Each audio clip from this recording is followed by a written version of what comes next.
Street safety on Hull Street. At the start of our walking tour, I did explain that part of the reason why we're going down Hull Street is it's part of the high injury network. So what is the high injury network? Well, as part of Richmond's Vision Zero efforts, they narrowed down the 9% of streets that are responsible for 76% of all fatalities and injuries, all of those things. Our walk along Hull Street covered, or at least our study area is 0.7 miles of the high injury network. So it's a solid, almost getting close to 3/4 of a mile of the network as a whole. You can see all those dots along there. The orange are injuries, the red are fatalities. So along the route that we walked as we went south, we were walking back through history since 2017. 18 crashes have happened there. 100% resulted in severe injury, or at least that's how they labeled the data in the database. I was pulling this from the Vision Zero dashboard. They intentionally, only on this dashboard, were displaying severe injuries. And there were 37 people involved, drivers and pedestrians injured in total for this study area. Conditions along route. We stopped along route to talk about what we were kind of anticipating the speed limit was. The way to read this particular chart, the orange is the posted speed limit. So anytime you see something below the orange, it means that they are obeying the law, the letter of the law. Above the orange is not obeying the law. So we can see that 50th percentile, hey, that's pretty good. That means the average median driver is obeying the speed limit up until that line where it starts to cross. Then it goes up, plateaus, it tapers off, and then what do you know, at the end they're obeying the speed limit again because the speed limit's gone up. Good for them.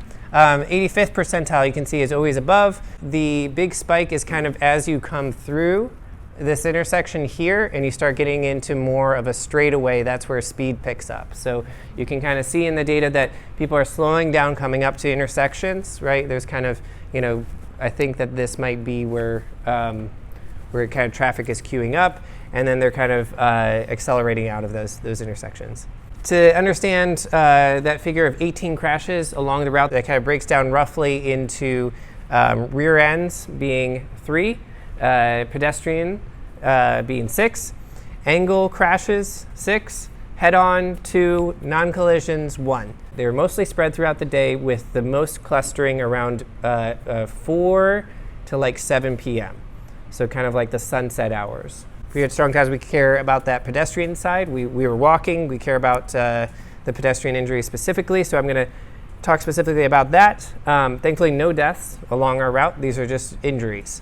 But that means that roughly 66% involved only drivers and roughly 33% involved pedestrians as well. And so I wanted to pose a question at this point. So pedestrians accounted for 1/3 of all the crashes. Do we think that pedestrian accounted for 1/3 of all the traffic along our route? Like, is that an equal rate that we could expect? I would say that's unlikely. So based on AADT, there's about 44,000 cars that travel through here. To get to that 1/3 rate, we'd have to have 22,000 pedestrians coming down that sidewalk. Since we didn't see anywhere near those numbers, we can definitely say that pedestrians bear an outsized burden of the traffic injuries that happen along this route. And that's important to understand because pedestrians are not themselves dangerous to other modes of traffic. So we can understand that they are disproportionately the victims of these traffic accidents. Okay, so now here's this exciting part about this presentation. I'm really excited for this piece of it. We're going to do a comparison, especially because to view these numbers in isolation, certainly there's some insights that we can pull out of it, but I believe that Richmond deserves to be a world-class city. I think we should all expect that of our city, even if it takes many years to get there. So we can see we're going to be comparing these, not these specific streets, but we're going to be comparing two cities to kind of arrive at some generalized insights out of it. But I grabbed these two pictures real quick right here because I wanted to look at relatively the same spot in the city. And I was excited that I got pretty close. We got kind of like white buildings on this side, white buildings on that side. These are two halfway across the globe. And like we can see that their south side, just over the river, kind of looks similar. They have the graffiti. We saw plenty of graffiti on our route, not in this particular picture, but yeah. They've got, yeah, you can see on this one, you see the overhead lines for the electric tram to come through there, tram tracks, interesting stuff. So I chose Bremen, Germany as a comparison point. So it has a lot of similar characteristics. It's always going to be apples to oranges to make these sort of comparisons, but I wanted to pull something that was relatively close. I attempted to get similar population in a 20-mile radius of city center. So that is that way that we're not discounting cities because they are more dense. We are kind of incorporating all of that. So I picked this city. It's on a river, just like we're on a river. The river goes out to the sea, just like our river goes out to the Atlantic Ocean. It was kind of like similar distance to the open body of water. Largest private employer is Mercedes-Benz in Bremen, Germany. Largest private employer in Richmond is Capital One, and that's for our region. And they have about 12,000 employees at their location out in Deutschland. I thought it was kind of cool that like that 12,000 number was fairly comparable for largest private employer. And here's what they look like. So we're going to guess who has the safer transportation. And we've got a little bit of statistics. So there you see my 20-mile radius. 20-mile radius around Richmond is inclusive of a lot that kind of fits in there. But that's how we get to about just over 1 million, 1.1 million. Exact same for Bremen, 1.1 million in that 20-mile radius of city center. So we've got 653 bus stops. Yay! We've got BRT. I think those count for some tram stops. And then we've got 4 train stations in this area. Bremen, Germany, they've got 5,089 bus stops, 373 tram stops, and 95 metro and train stations. That's pretty good. Any guesses? Any votes for Richmond having safer transportation? Okay. That's all right. Maybe next time. So here are the numbers to kind of support that. Now, for these numbers, I know I drew a big radius, but I wanted to be consistent, so I decided to focus in on Richmond statistics, which meant I had to reduce down to city center. We have a population in Richmond, city center, roughly 226,000.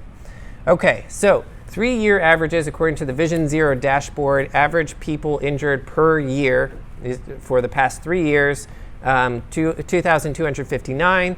Average people killed 22, and total crashes 4,241. These are all helpful numbers, but we're going to kind of bring this into a format that we can then compare to Bremen, Germany. Bremen, Germany, despite having that same radius, having a similar population, their core is twice as dense as we are. And so we want to be able to compare per population. And that is not, some magic to cook the books. It is, I believe, to be more consistent to show that per individual living within our city center, how does this impact them? And that is a way to arrive at those apples to apples to be able to compare us in Bremen, Germany. So per 100,000 people, average people injured gets roughly to 1,000 people injured per 100,000 people. So that's roughly 1% of the population dealing with injury as a potential risk on our roads. People killed, 9.7, and total crashes, 1,876. And again, all those numbers on the right are per population, per 100,000 population. All right, Bremen, Germany. Again, dealing with some apples to oranges comparison in terms of how they reported their statistics, but average crashes with injuries, 2,718. Average crashes with serious injuries, 334, and average fatalities, 12.3. But their city center, 544,000 population-wise. Per 100,000 population, crashes with injuries is all the way down to 499, with serious injuries, 61.5 per 100,000 people. And fatalities, critical number, 2.3. So we can kind of compare. Over here, we got 9.7 for that same fatalities traffic deaths number versus the 2.3. 77% fewer traffic fatalities. And you can kind of see those numbers roughly side by side. 999 versus 499. 9.7 versus 2.3, and then I wanted to make sure that that final number made sense and that you could visualize in your head how much bigger is 9.7 versus 2.3. So I went ahead and made a graph. We got Bremen, Germany right there. I always like making these graphs for these presentations because you kind of picture how much space, how much, you think the bar is going to go all the way up to the top. It goes all the way up to the top. And that's how it goes. So 2.3 right there in blue, 9.7 in orange. And that's just to help you kind of visualize how much bigger 9.7 is versus 2.3. Again, that's a per 100,000 population to really emphasize that how much we deal with traffic death for the amount of population that we have here in the city.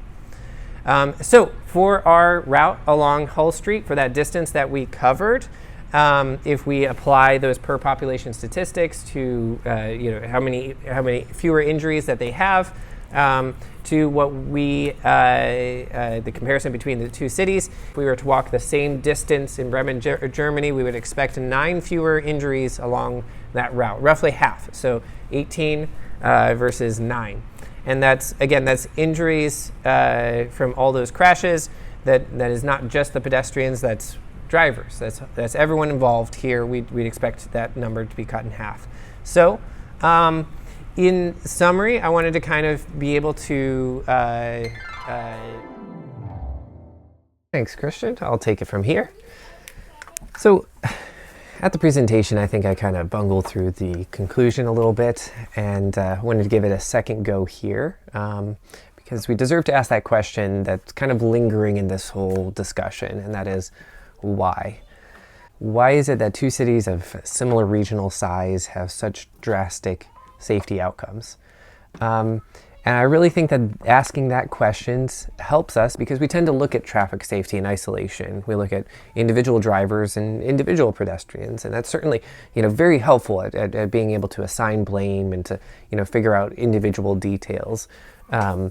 But when we get too zoomed in, we can kind of miss the forest for the trees. When we talk about whether or not the driver was on their cell phone, or was the pedestrian wearing dark clothes, or was anyone involved drunk, it can be easy to kind of start to shrug things off. We can't make anything perfectly safe. We can't fully prevent any amount of human error. We should expect some danger when crossing the street. Nobody involved crashed on purpose, so everything involved is in some way or another a mistake.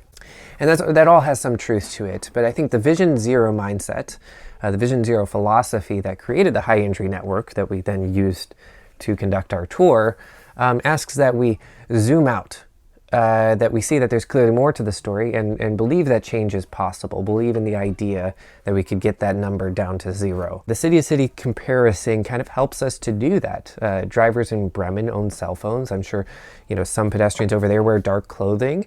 So what is it that makes Hull Street, or Richmond in general, 4 times as deadly as a similar section of Bremen, Germany? So, I mean, it's not within the scope of this video to perfectly nail down the exact reasons. I'm sure it's not, one thing in particular, but at least one statistic that stands out to be big enough to explain a big difference is the modal split. How are people getting around town? And when you look at Bremen, Germany, it's clear that fewer drivers over there drive as much as we do. Car trips only account for 40% of all travel. So for work and work-related activities in particular, it's as high as 52 to 66%, but not much higher than that. So you're talking about, as high as maybe 2/3 of all traffic coming from cars. Rather than, here in America, where we can expect 90 to 95% of all traffic being by car. And I think that this comparison really kind of shows that it's not so much about them being safer drivers or safer drivers per mile, although perhaps that's also the case, but it's really just about them driving fewer miles. So that's it then. Why look at that comparison? Hopefully for a certain sense of inspiration. It's so that we can wrap our minds around what is possible for us. It's so that we can compete, and so that we can be the best city we can possibly be. Thanks for listening.